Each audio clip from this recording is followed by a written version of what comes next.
नमस्कार। आपके अपने YouTube channel GK Chopra ji में आपका स्वागत है। आज का जो हमारा टॉपिक है वो है आहड़ सभ्यता। तो आहड़ सभ्यता का जो दूसरा पार्ट है उसका अध्ययन करेंगे आज। तो देखो, आहड़ सभ्यता।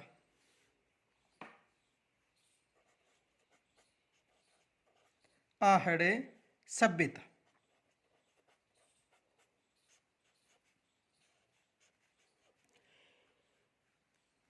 तो आहड़ सभ्यता आयड़ नदी के तट पर विकसित हुई है। देखो, ये आयड़ नदी है और आयड़ नदी का जल उदय सागर झील में जाकर गिरता है। उदय सागर झील के बाद में इस नदी का नाम बेड़च हो जाता है और बेड़च नदी अपना जल किस नदी में डालती है? बनास नदी में। इस कारण इसे बनास संस्कृति का नाम भी दिया था एच डी सांकलिया ने। तो देखो, आयड़ नदी और आयड़ नदी अपना जो जल है वो किस झील में डालती है? उदय सागर झील में। उदय सागर झील में। किस झील में डालती है? उदय सागर झील में। और इस झील के बाद में इस नदी का नाम बेड़च नदी हो जाता है। बेड़च नदी। और बेड़च नदी अपना जल किस नदी में डालती है? बनास नदी में। किस नदी में डालती है? बनास नदी में। और इस नदी के तट पर कौन सी सभ्यता विकसित हुई है? आयड़ सभ्यता। आयड़ सभ्यता किस नदी के तट पर विकसित हुई है? आहड़ सभ्यता किस नदी के तट पर विकसित हुई है? देखो, आहड़ सभ्यता। और आहड़ सभ्यता किस नदी के तट पर विकसित हुई है? आयड़ नदी के तट पर विकसित हुई है। और किस जिले में? उदयपुर में। किस जिले में विकसित हुई है? उदयपुर में। यहां तक हम पीछे अध्ययन कर लिए थे। अब देखो, इससे आगे अध्ययन करेंगे। तो देखो, जो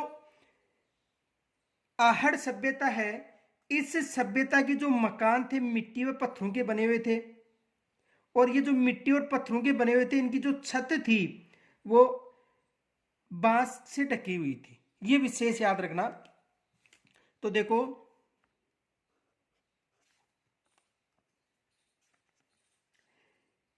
यहां के मकान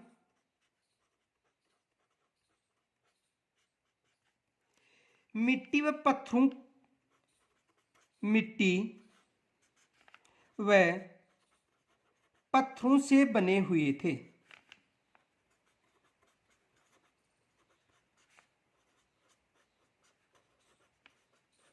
जो मकान थे वो किन से निर्मित थे? यानी जो यहाँ के जो मकान है, यानी मिट्टी, मिट्टी का मतलब कच्ची ईंटों से। और जो नींव थी वो किन से निर्मित थी? पत्थरों से बने हुए थे, जिन्हें बांस से ढका जाता था। जिन्हें बांस से ढका जाता था।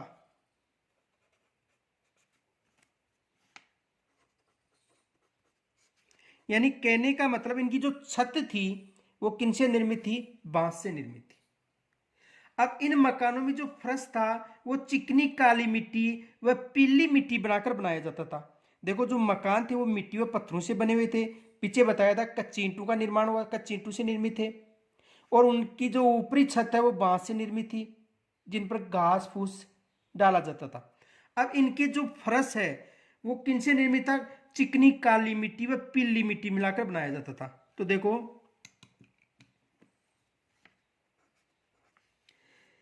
फर्श, फर्श का मतलब आंगना, आंगन। चिकनी काली मिट्टी, चिकनी काली मिट्टी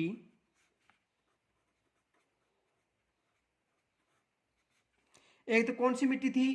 काली मिट्टी व पीली मिट्टी।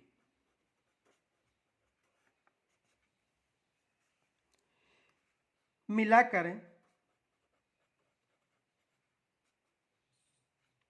कूट कूट कर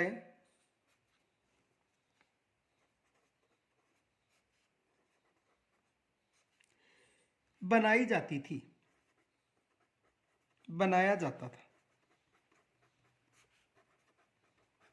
यानी इनके आंगन में केवल दो ही मिट्टियों का प्रयोग किया गया था, एक तो चिकनी काली मिट्टी थी और पीली मिट्टी। उन मिट्टियों को कूट कूट कर क्या बनाया जाता था, इनका आंगन बनाया जाता था। अब जो मकान है उनकी छत पर घास फूस इनके द्वारा इनको ढका जाता था और मकान दोनों तरफ से ढलवा होता था। ये विशेष याद रखना, मकान दोनों तरफ से क्या होता था, ढलवा। ढलवा का मतलब दोनों तरफ ढलान होता था। और इनके जो आवास हैं वो लंबे लंबे थे। देखो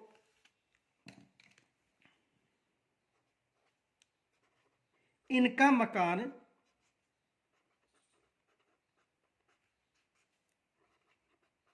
आयताकार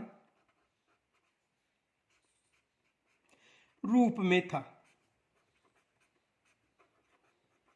किस रूप में था, आयताकार रूप में।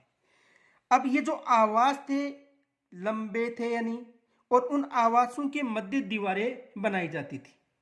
तो देखो इनका आवास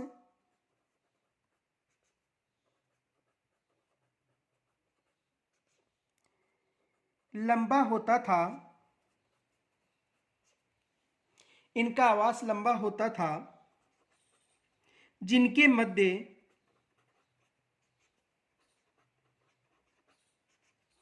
दीवारें बनाई जाती थी, दीवारें बनाई जाती थी।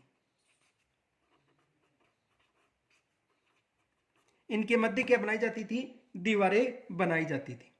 अब देखो इनके अलावा ये जो मकान थे वो दोनों तरफ से क्या थे, ढलवा थे। इनके मकान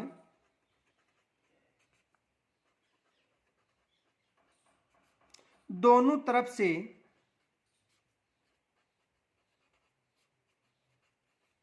ढलवा थे, यानी ढलान। यानी इनके जो मकान थे वो दोनों तरफ से क्या थे, ढलवा यानी ढलान वाले थे। अब देखो ये जो मकान थे उनमें एक मकान में अधिक चूल्हे मिले, तो उनसे यह अनुमान लगाया जाता है कि यहाँ पर सामूहिक भोजन की व्यवस्था होती थी, या इनका जो परिवार था वो कैसा था, संयुक्त परिवार था। तो देखो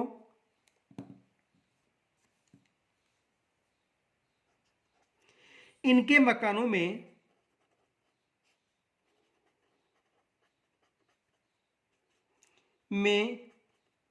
उत्खनन के दौरान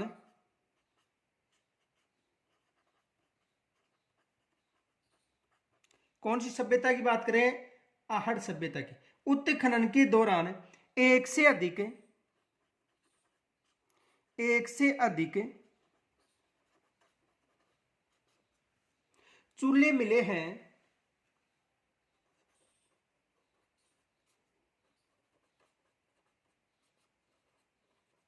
यानी एक से अधिक चूल्हे मिले हैं जो शायद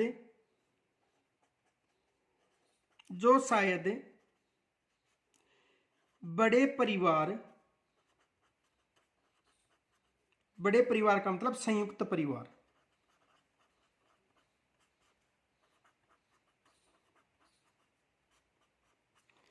बड़े परिवार का मतलब संयुक्त परिवार या सामूहिक भोजन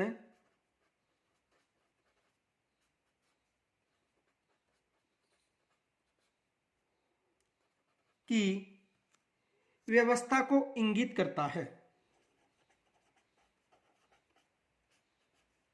व्यवस्था को इंगित करता है।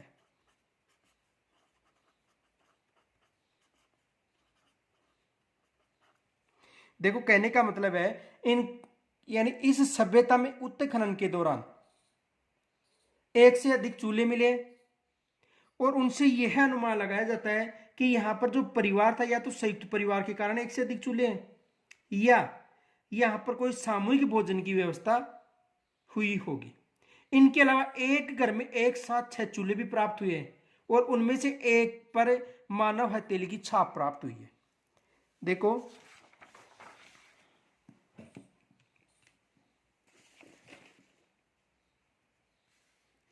यहां पर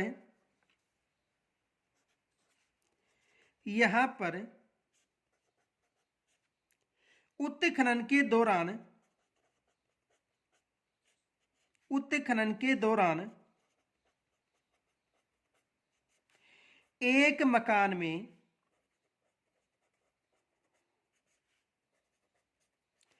6 चूल्हे मिले हैं।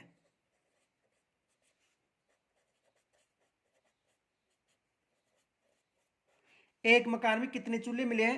6 चूल्हे मिले। ये एग्जाम में प्रश्न पूछा गया था कि ऐसी कौन सी सभ्यता है जहां पर उत्खनन के दौरान सर्वाधिक चूल्हे मिले थे। मैंने एक मकान में सर्वाधिक चूल्हे तो कहां पर मिले थे? आहड़ सभ्यता में। ये विशेष याद रखना। तथा इनमें एक पर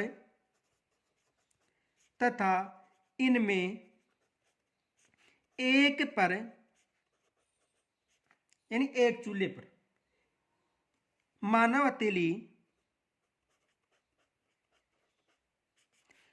हथेली की छाप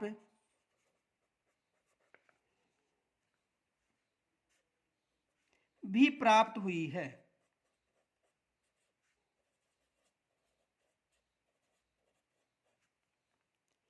यानी यहां पर उत्खनन के दौरान एक जो मकान था उसमें 6 चूल्हे मिले और इनमें से एक चूल्हे पर मानव हथेली की छाप भी प्राप्त हुई है। ये विशेष याद रखना।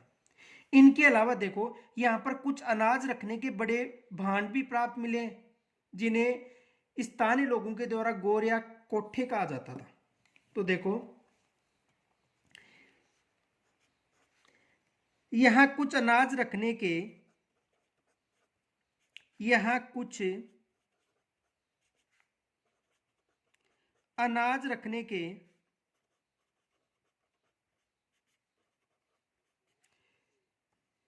बड़े भांड भी मिले हैं।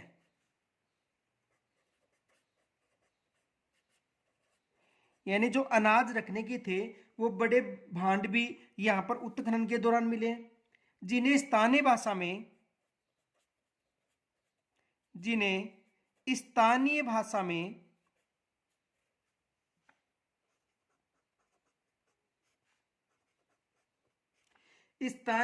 में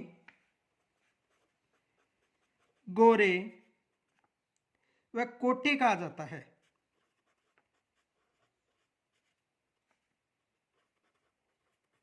कोटे कहा जाता है। यह भी विशेष याद रखना।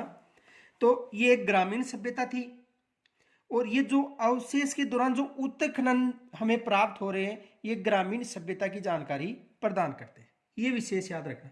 अब इनके अलावा यहाँ पर खुदाई के दौरान 6 तांबे की मुद्रा और 3 मोहरे, इनके अलावा गोल मणियां, लाल व काले व चित्रित मर्द भांड भी प्राप्त हुए हैं। तो देखो यहां पर उत्खनन के दौरान यहां पर उत्खनन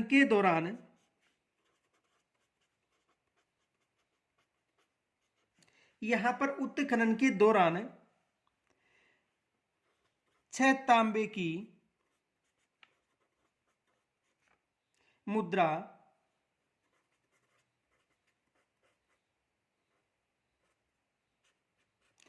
तांबे की कितनी मुद्राएं थी? 6 तांबे की मुद्राएं व 3 मोहरे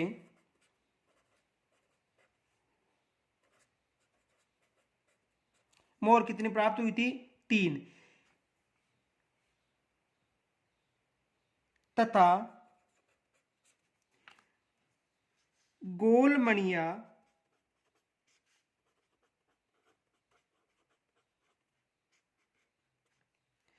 मूसल लाल व काले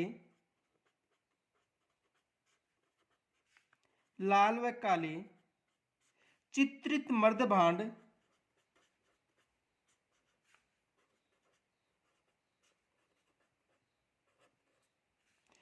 देखो मर्द भांड का मतलब मिट्टी के बर्तन, तथा बिना बिना हत्थे का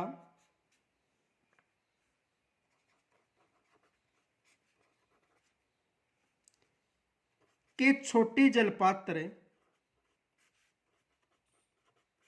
जलपात्र मिले हैं।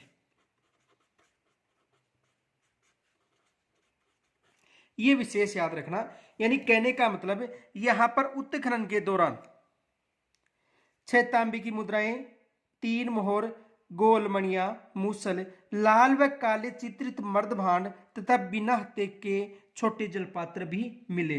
ये विशेष याद रखना, यहां से एग्जाम में प्रश्न बन सकता है कि जो बिना हत्थे के छोटे जलपात्र मिले ये ईरान में भी मिले। कहां पर मिले हैं? ईरान में भी मिले ऐसे जलपात्र जो ईरान से व्यापारिक संबंध होने का संकेत प्रदान करते हैं। ये विशेष याद रखना। देखो नोट, यहां पर एग्जाम में प्रश्न बन सकता है। नोट, ऐसे जलपात्र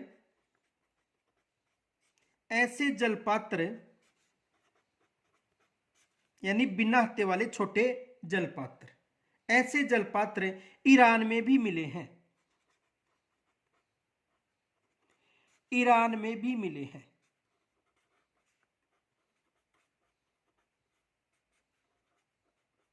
ऐसे जो जलपात्र हैं वो कहां पर भी मिले हैं? ईरान में भी मिले हैं। तो जो यहां का संबंध कहां से संकेतित करें? ईरान से, जिनसे यह अनुमान लगाया जाता है, यह अनुमान लगाया जाता है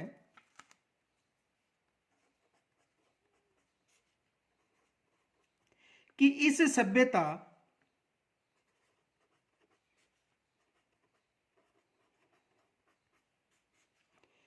का संबंध ईरान से होगा।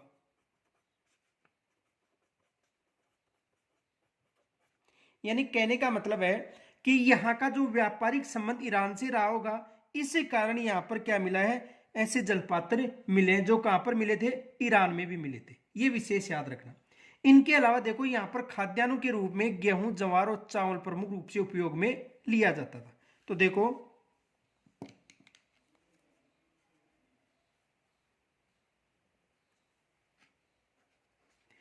इस सभ्यता के लोग गेहूं, ज्वार व चावल खाद्यान्नों के रूप में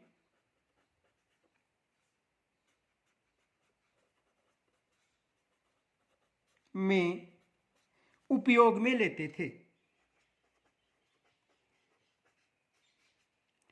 उपयोग में लेते थे, यानी यहाँ के जो लोग हैं खाद्यान्नों के रूप में गेहूं, ज्वार व चावल का उपयोग करते थे।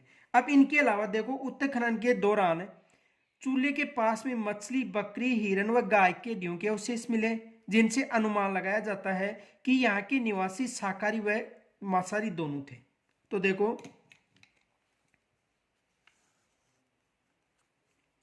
उत्खनन के दौरान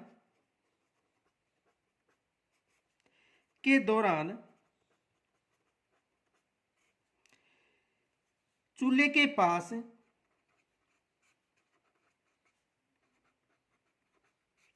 मछली,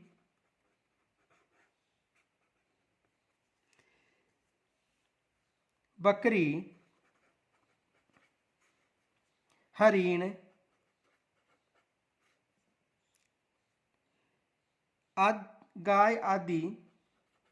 गाय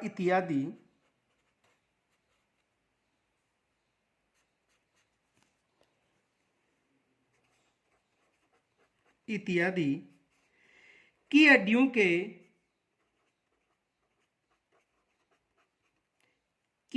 के अवशेष मिले हैं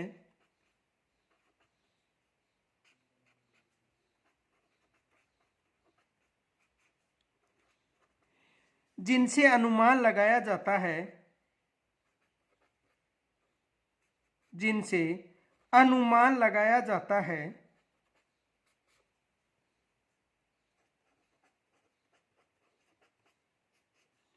अनुमान लगाया जाता है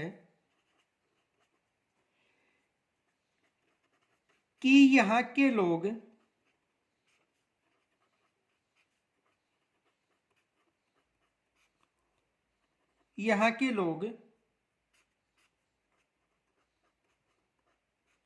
शाकाहारी व मांसाहारी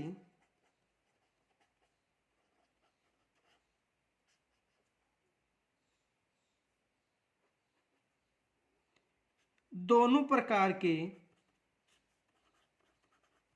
रहे होंगे। ये विशेष याद रखना कि यहां पर उत्खनन के दौरान जो चूल्हे के पास में जो मछली, बकरी, हिरण, गाय इत्यादि के हड्डी के अवशेष मिले, उनसे यह अनुमान लगाया जाता है कि यहाँ के जो लोग थे शाकाहारी व मांसाहारी दोनों प्रकार के रहे होंगे। इनके अलावा देखो, रसोई में 2 या 3 मुहे का एक चूल्हा भी मिला है। इनके अलावा बलुआ पत्थर का सिलबट भी प्राप्त हुआ है। कहां पर प्राप्त हुआ है? आहड़ सभ्यता। तो देखो,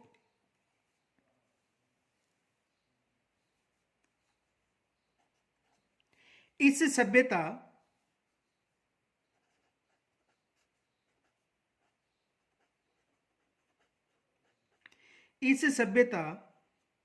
से, इनकी सभ्यता से, आहड़ सभ्यता से, इस सभ्यता से एक मकान से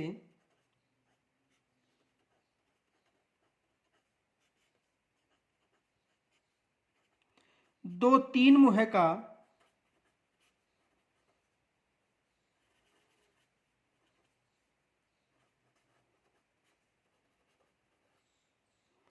मुहे का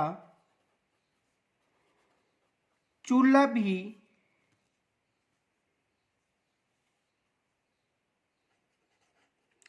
प्राप्त हुआ है।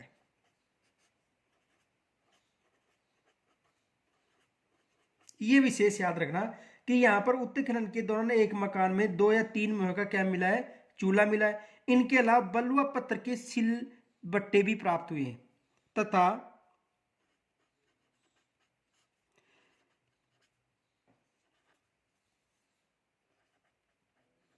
बलुए पत्थर का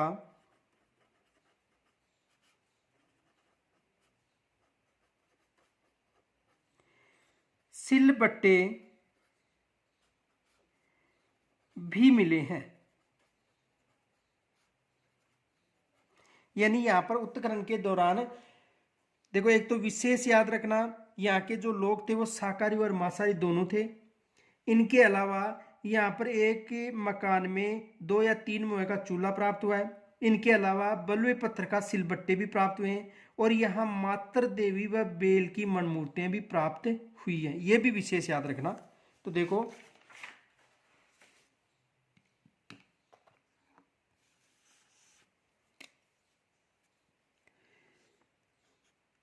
उत्खनन के दौरान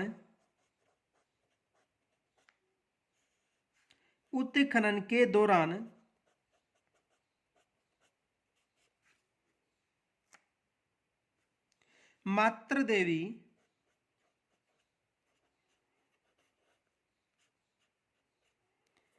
व बेल की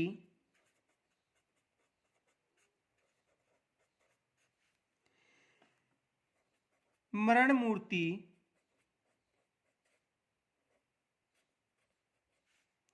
भी प्राप्त हुई है।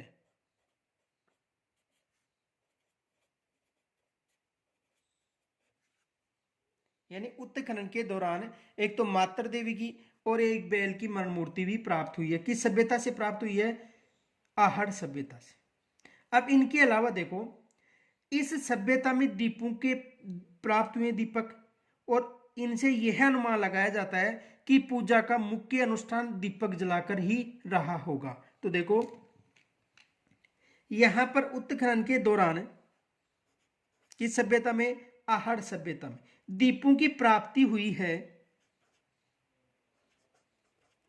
यहां दीपों की प्राप्ति, या दीपक लिख लो, दीपक की प्राप्ति हुई है।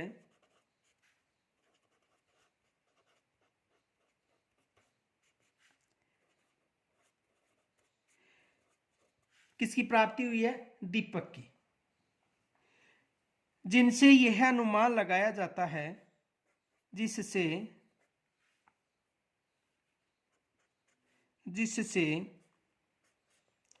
यह अनुमान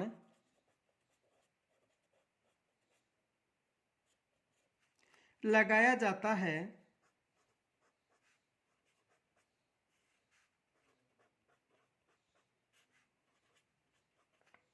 कि यहां या कि पूजा का मुख्य अनुष्ठान किनके द्वारा किया जाता, दीपक जलाकर, कि पूजा का मुख्य अनुष्ठान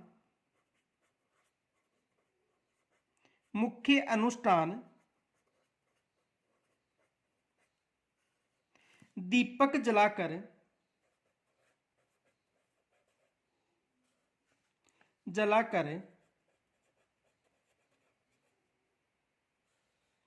किया जाता था।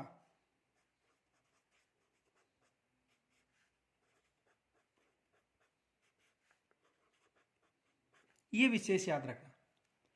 तो यहां पर उत्खनन के दौरान देखो, एक तो मातृ देवी, एक बेल की मूर्ति प्राप्त हुई है।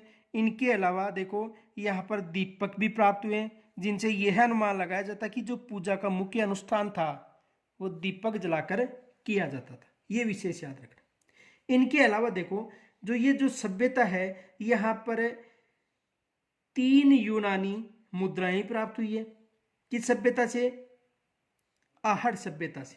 तो देखो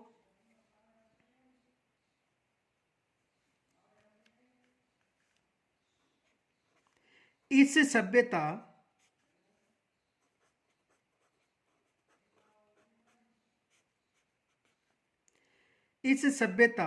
से 6 यूनानी मुद्राएं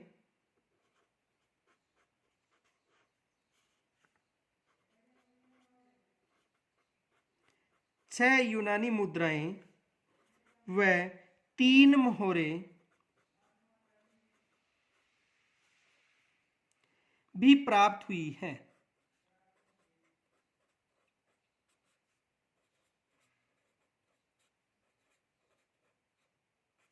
यानी उत्खनन के दौरान यहां पर कितनी मुद्राएं प्राप्त हुई है, 3। और कौन सी मुद्राएं थी, यूनानी।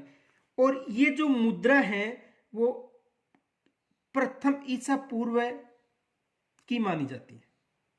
कहां की मानी जाती है, यानी ये जो मुद्राएं हैं 3, देखो प्रथम ईसवी पूर्व यानी ईसा पूर्व की मानी जाती है।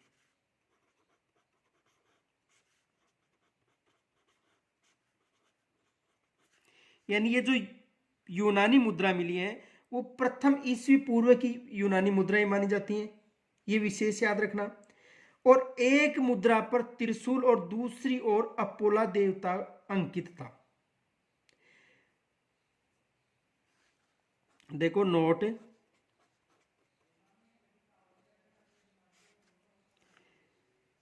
एक मुद्रा पर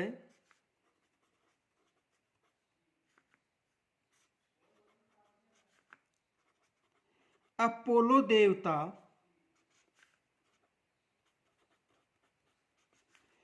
का चित्रण था। किसका चित्रण था, अपोलो देवता का चित्रण था।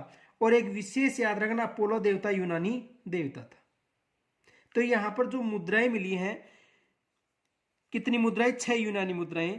तो उनमें एक मुद्रा पर अपोलो देवता का चित्रण था। एग्जाम में पूछा गया था कि ऐसी कौन सी सभ्यता है जहां से यूनानी मुद्राएं मिली थी। तो कौन सी सभ्यता है, आहड़ सभ्यता। तो देखो क्वेश्चन देखो, यहां पर देखो प्रश्न बन सकता है, किस सभ्यता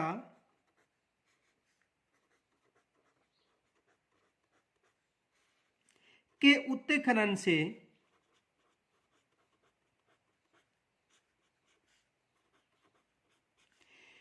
यूनानी मुद्राएं प्राप्त हुई है?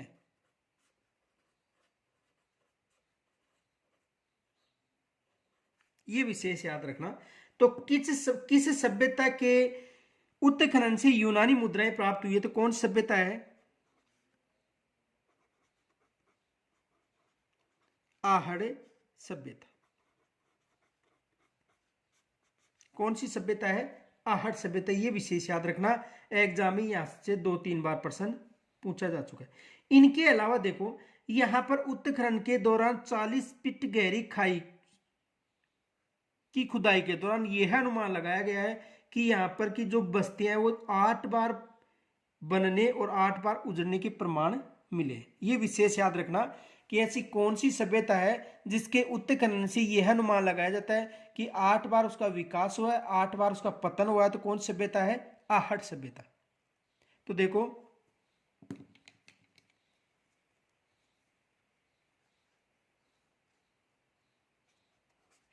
यहां 40 फीट गहरी खुदाई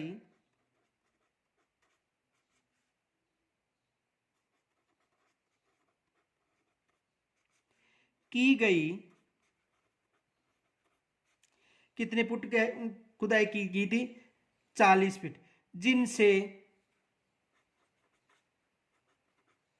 जिससे यहां पर 8 बार पतन व 8 बार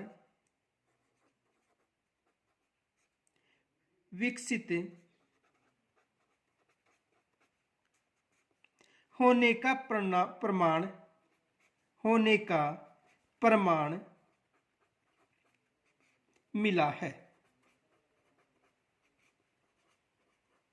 यानी कहने का मतलब है कि इस सभ्यता का 8 बार पतन हुआ है और 8 बार ये सभ्यता क्या हुई है? विकसित हुई है। कौन सी सभ्यता? आहड़ सभ्यता। यहां पर एग्जाम में प्रश्न बनता है कि ऐसी कौन सी सभ्यता है जिसका 8 बार विकास और 8 बार पतन हुआ है? तो कौन सी सभ्यता है? आहड़ सभ्यता। ये विशेष याद रखना। इनके अलावा देखो, यहां पर एक एग्जाम में प्रश्न आया था कि ऐसी कौन सी सभ्यता है जहां पर 26 प्रकार के मणिये प्राप्त हुए थे? तो कौन सी सभ्यता है? आहड़ सभ्यता। तो देखो,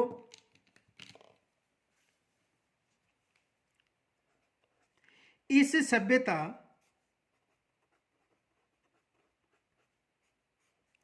के उत्खनन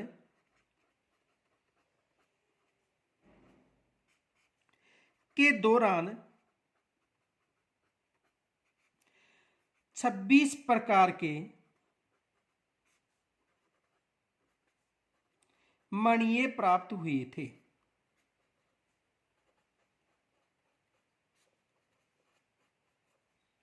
मणिये प्राप्त हुए थे। कितने प्रकार के मणिये प्राप्त हुए थे? 26 प्रकार के मणिये प्राप्त हुए थे। ये विशेष याद रखना। इनके अलावा देखो, यहां पर चाक से बनने वाले लाल, काले व भूरे रंग की मिट्टी के बर्तन चमकदार पॉलिश के द्वारा बनाए जाते थे। इनके अलावा यहां पर उल्टी तपाई विधि से बनाए गए जो बर्तन है वो भी मिले। कहां पर मिले हैं? आहड़ सभ्यता में। तो देखो,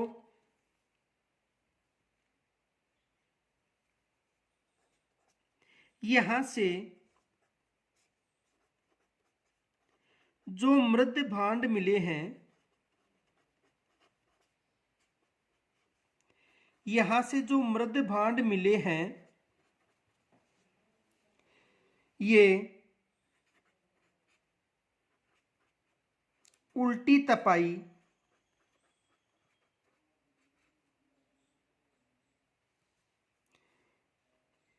विधि से निर्मित थे, से निर्मित थे। किस सभ्यता के? आहड़ सभ्यता के। यानी आहड़ सभ्यता में जो भी मृद भांड मिले वो उल्टी तपाई विधि से निर्मित थे। इनके अलावा देखो यहां पर जो मृद भांड या मृद पात्र पर जो गहरे लाल रंग का जो मृद भांड भी मिला है, इन पर उकेरण विधि या ऊपर चिपकाई विधि या त्रास कर अलंकरण विधि का प्रयोग किया जाता था। तो देखो नोट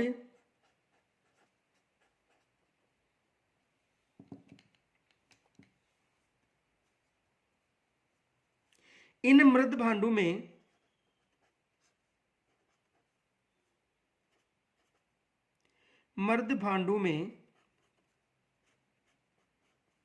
या मृद पात्रों में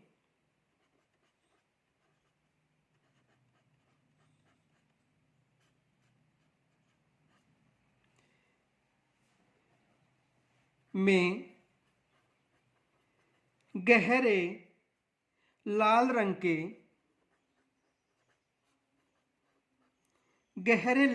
के मृद भांड मिले हैं।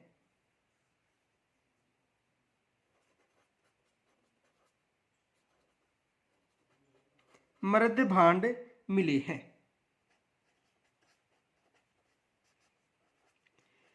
यानी यहां पर जो मृद भांड थे इनमें किस रंग के अधिक मृद भांड मिले हैं? यानी गहरे लाल रंग के। ये विशेष याद रखना, किस रंग के? गहरे लाल रंग के मृद भांड सर्वाधिक मिले हैं, ये विशेष याद रखना। आगे देखो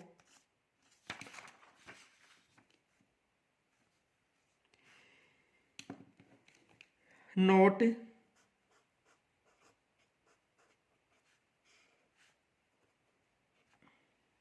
इन पर, यानी जो लाल रंग के मर्द भांड मिले, उकेरण विधि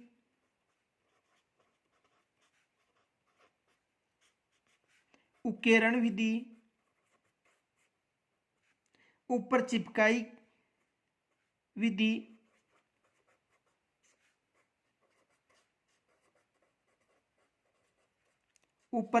विधि या त्रास कर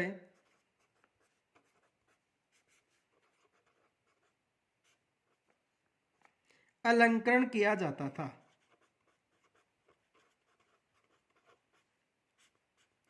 अलंकरण किया जाता था, ये विशेष याद रखना। देखो इन पर या तो उकेरण विधि या ऊपर चिपकाई विधि या त्रास कर अलंकरण किया जाता था। किन पर? जो यहां पर मृद भांड प्राप्त हुए हैं उन पर, यह विशेष याद रखना। इनके अलावा देखो ये जो सभ्यता है यहां पर उत्खनन के दौरान पास में लगभग 40 खदानों के मिलने के अवशेष मिले। किस सभ्यता से? आहड़ सभ्यता से। आगे देखो आहड़ सभ्यता, यह देखो यहां पर एक प्रश्न बन सकता है,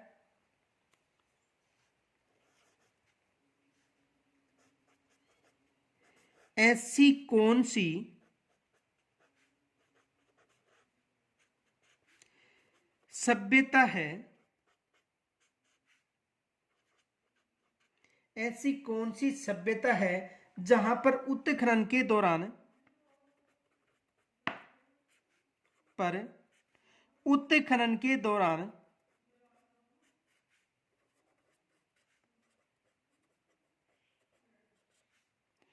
संयुक्त परिवार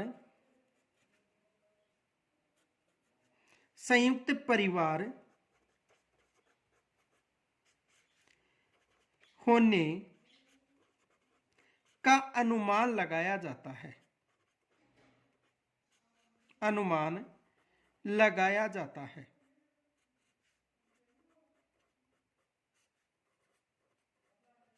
यानी ऐसी कौन सी सभ्यता है जहां पर उत्खनन के दौरान संयुक्त परिवार होने का अनुमान लगाया जाता है, यह विशेष याद रखना। तो संयुक्त परिवार होने का अनुमान केवल एक ही सभ्यता है। कौन सभ्यता? आहड़ सभ्यता। और इस सभ्यता से जो संयुक्त रूप में जो चूल्हे मिले हैं उनसे अनुमान लगाया जाता है कि ये कौन सी संयुक्त परिवार की प्रथा या कोई सामूहिक भोजन की प्रथा के कारण मिले थे। तो कौन सी है? आहड़ सभ्यता। कौन सी सभ्यता है? आहड़ सभ्यता। अब इनके अलावा जो आहड़वासी थे वो मृतकों के साथ जो उनके आभूषण थे वो भी दफनाते थे। तो देखो,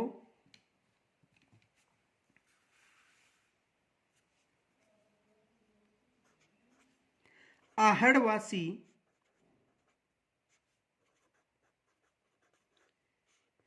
मृतकों के साथ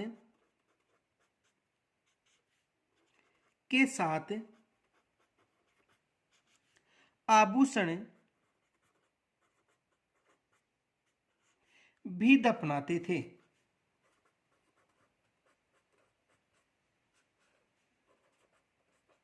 यानी मृतकों के साथ क्या दफनाते थे? आभूषण भी दफनाते थे। इनके अलावा इनका जो मृतक था उनका जो सिर था उत्तर की तरफ होता था और पैर किस दिशा में होते थे? दक्षिण की तरफ। तो देखो, इनका सिर उत्तर दिशा की तरफ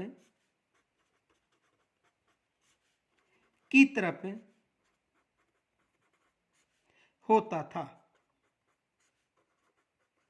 तथा पैर दक्षिण दिशा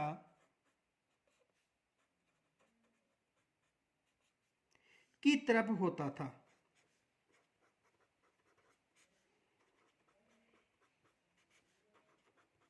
ये विशेष याद रखना कि जो पैर थे वो किस दिशा की तरफ थे?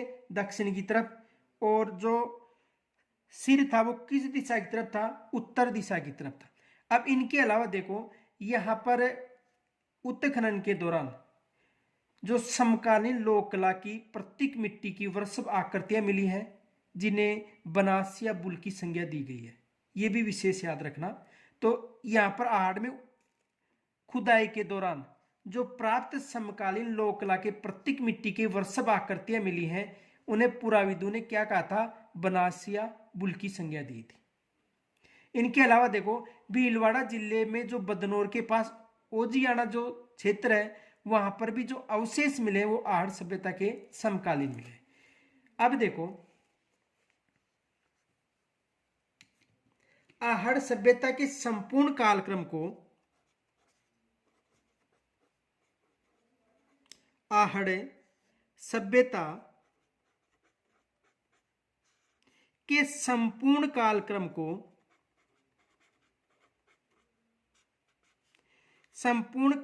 को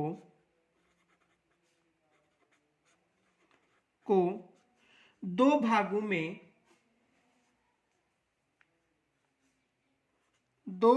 में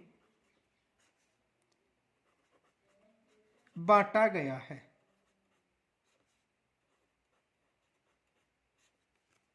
कितने भागों में बांटा गया है? दो भागों में। यानी ये विशेष याद रखना, इसका जो संपूर्ण क्षेत्र है उसे कितने भागों में बांटा गया है? दो भागों में। जो नीचे का कालखंड था उसमें ताम्रयुगीन आहड़ सभ्यता का अवशेष मिले और जो ऊपरी कालखंड था उसमें किसके अवशेष मिले हैं? लोहा के अवशेष। तो देखो,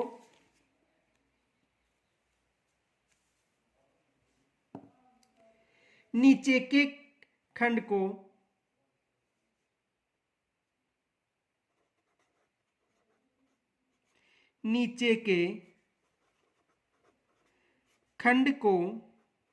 यानी कितने स्तर मिले हैं? दो। तो नीचे के खंड को कालखंड एक कहा जाता है।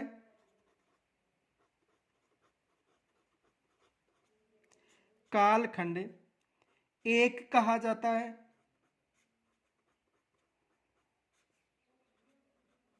देखो, ये भी पूछा जा सकता है कि जो दो कालखंड मिले हैं उनमें से नीचे की कालखंड कौन सा है? तो एक है या दो? तो नीचे का जो कालखंड है उसे एक कहा जाता है। जो ताम्रयुगीन आहड़ सभ्यता का द्योतक है, जो ताम्रयुगीन ताम्रयुगीन आहड़ सभ्यता का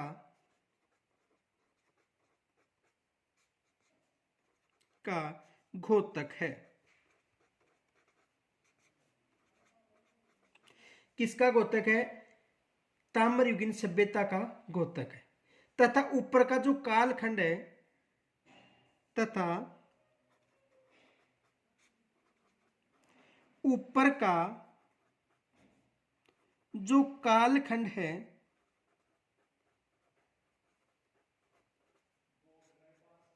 है उसे द्वितीय कालखंड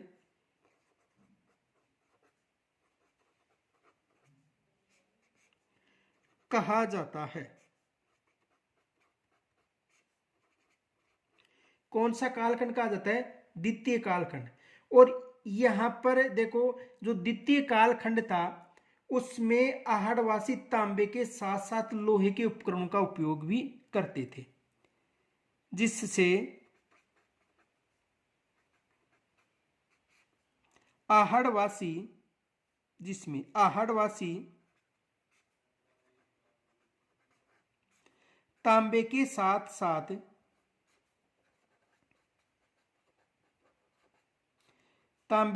साथ लोहे के उपकरणों का भी प्रयोग करते थे। लोहे के उपकरणों का भी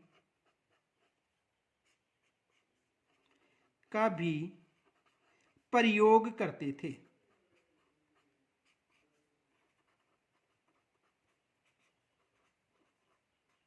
यानी कहने का मतलब, यहां पर जो दो कालखंड प्राप्त हुए हैं उनमें जो नीचे का कालखंड था, पहला कालखंड, उसमें ताम्रयुगीन आर्य सभ्यता के गोत्र का अवशेष मिलता है। और जो ऊपरी तालखंड था, यानी ऊपरी कालखंड जो द्वितीय था, वहां पर तांबे के साथ साथ लोहे के उपकरण भी प्राप्त हुए हैं। अब इनसे यह अनुमान लगाया जाता है कि यह लोहा युगीन सभ्यता का गोतक है। नोट,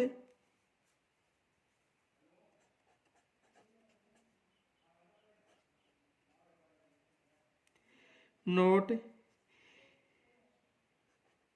यह एक लोहा युगीन सभ्यता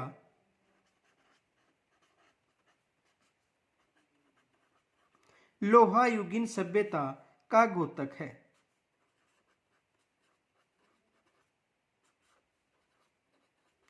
देखो, यहां पर जो सामग्री मिली है उनसे यह अनुमान लगाया जाता है कि यह एक लोहा युगीन सभ्यता रही होगी। अब देखो, यहाँ पर जो ऊपरी स्तर है, यहाँ से लोहा की कुल्हाड़ी, चाकू और अंगूठियां भी मिली। ये भी विशेष याद रखना कि उत्खनन के दौरान ऊपरी जो स्तर था, यहाँ से लोहा की बनी कुल्हाड़ी, चाकू और अंगूठियां मिली है। तो देखो, ऊपरी स्तर से लोहे की कुल्हाड़ी,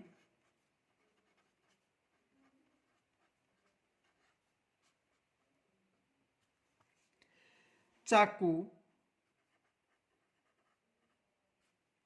व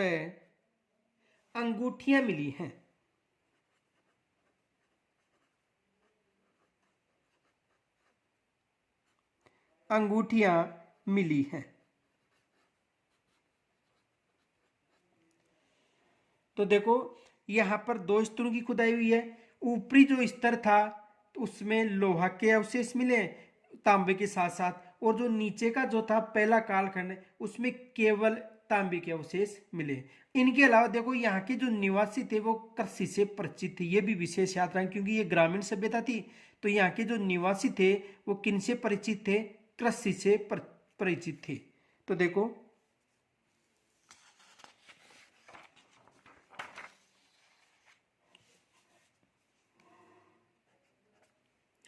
इस सभ्यता के निवासी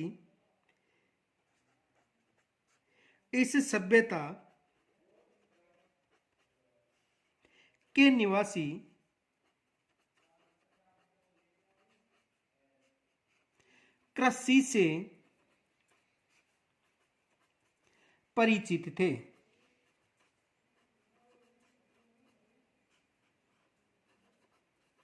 किससे परिचित थे? कृषि से परिचित थी। ये भी विशेष याद रखना कि जो आहड़ सभ्यता है, तो आहड़ सभ्यता के जो निवासी थे वो किनसे परिचित थे? कृषि से परिचित थे। और ये कौन सी सभ्यता है? ग्रामीण सभ्यता। ये भी विशेष याद रखना कि जो आहड़ सभ्यता है वो ग्रामीण सभ्यता है। पीछे बताया था नगरीय सभ्यता कौन सी थी? नगरीय सभ्यता थी कालीबंगा सभ्यता। अब देखो इससे संबंधित कौन कौन से प्रश्न बनते हैं, तो देखो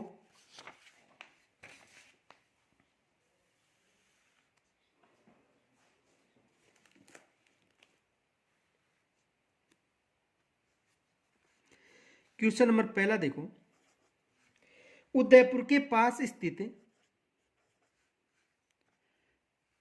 उदयपुर के पास स्थित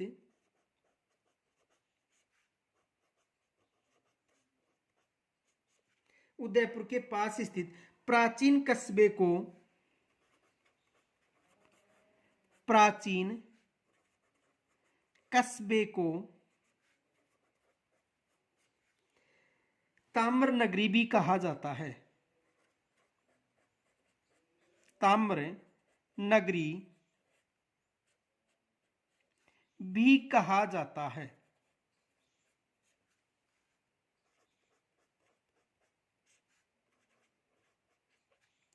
यानी उदयपुर के पास स्थित,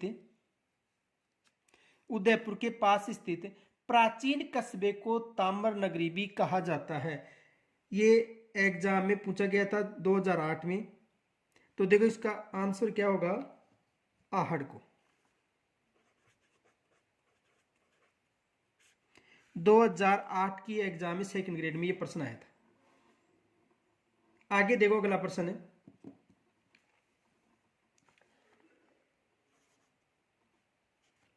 आहड़ सभ्यता स्थित है, आहड़ सभ्यता स्थित है, आहड़ सभ्यता स्थित है। यानी सेकंड ग्रेड के एग्जाम में ये प्रश्न पूछा गया था 2010 में अंग्रेजी में। यानी सेकंड ग्रेड अंग्रेजी एग्जाम में 2010 में पूछा गया था। तो आहड़ सभ्यता स्थित है बनास नदी के तट पर, बनास नदी के तट पर। और कहां पर विकसित हुई है? उदयपुर में। उस एग्जाम में नदियों का वर्णन था, यानी आहड़ सभ्यता विकसित ऑप्शन में था यमुना नदी, बनास नदी, चंबल नदी और लूनी नदी। तो किस नदी के तट पर स्थित है? बनास नदी के तट पर। और कहां पर स्थित है? उदयपुर में। अब देखो इनके अलावा और भी प्रश्न बन सकता है।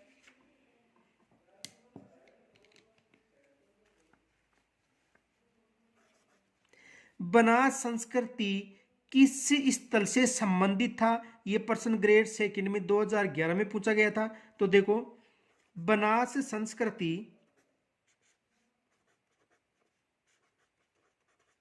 बनास संस्कृति का संबंध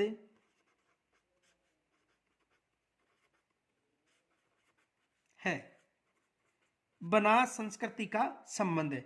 तो देखो ये 2011 में सेकंड ग्रेड में आया था। उसमें ऑप्शन था बैराट, कालीबंगा, गणेश्वर और आहड़। तो किससे संबंधित है बनास संस्कृति? आहड़ से।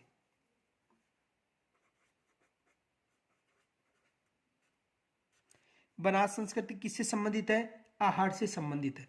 इनके अलावा देखो, यानी किस प्राचीन सभ्यता केंद्र को ताम्रवती के नाम से भी जाना जाता है? यह भी प्रश्न आया था जो आपको पहले करा दिया है। यह कहां से संबंधित है? आहड़ सभ्यता से। इनके अलावा देखो आहड़ सभ्यता को स्थानीय लोगों के द्वारा, स्थानीय लोगों के द्वारा, यानी आहड़ सभ्यता को स्थानीय लोगों के द्वारा जाना जाता था। यानी जो स्थानीय लोग थे वो आहड़ सभ्यता को किस नाम से पुकारते थे? धूलकोट के नाम से। किसके नाम से? धूलकोट के नाम से।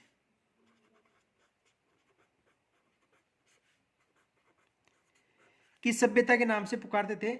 धूलकोट के नाम से पुकारते थे। अब इनके अलावा देखो, ये जो आहड़ सभ्यता है, इस सभ्यता में देखो प्रश्न देखो 2016 सेकंड ग्रेड में आया था, निम्नलिखित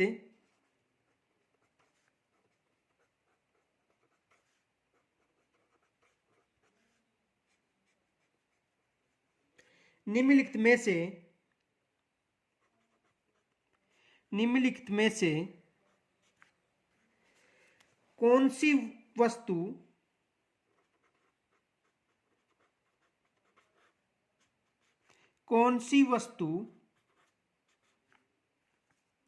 आहड़ सभ्यता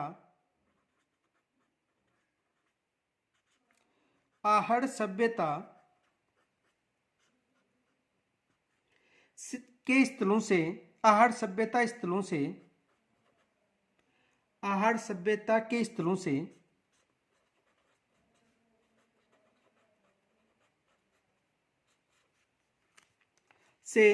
संबंधित नहीं है?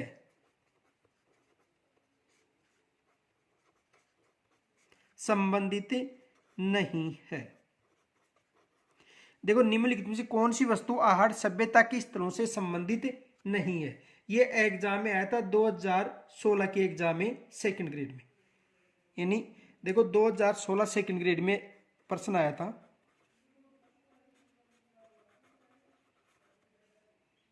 कब आया था? 2016 में सेकंड ग्रेड में।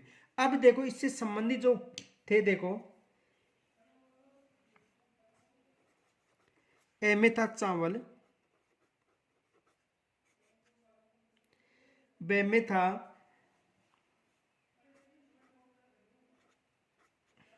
कृष्ण लोहित मर्दभांड,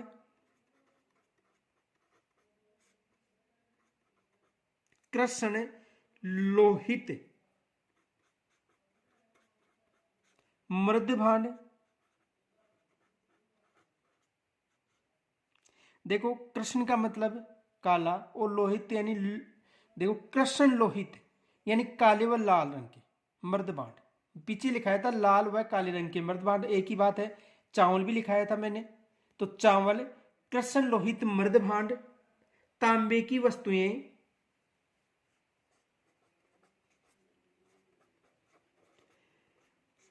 की वस्तुएं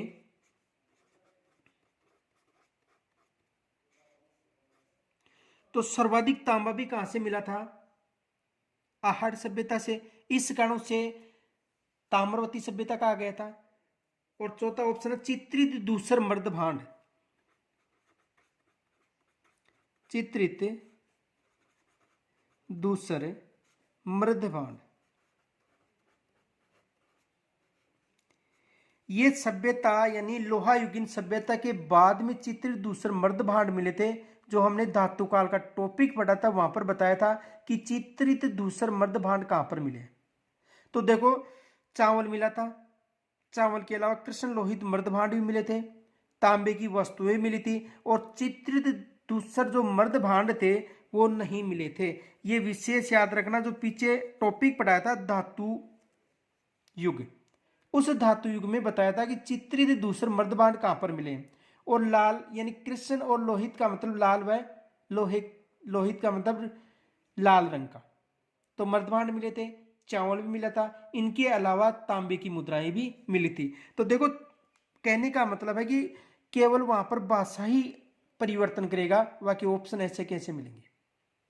तो कहने का मतलब है कि चावल भी मिला था, कृष्ण लोहित मर्दभांड भी मिले थे, तांबे की मुद्राएं भी मिली थी, और क्या नहीं मिला था? चित्रित दूसर मर्दभांड। तो आपसे निवेदन है कि जो पीछे के जो वीडियो डाल रखे हैं उनका जरूर अध्ययन करना, क्योंकि उनमें इससे संबंधित प्रश्न बनते हैं।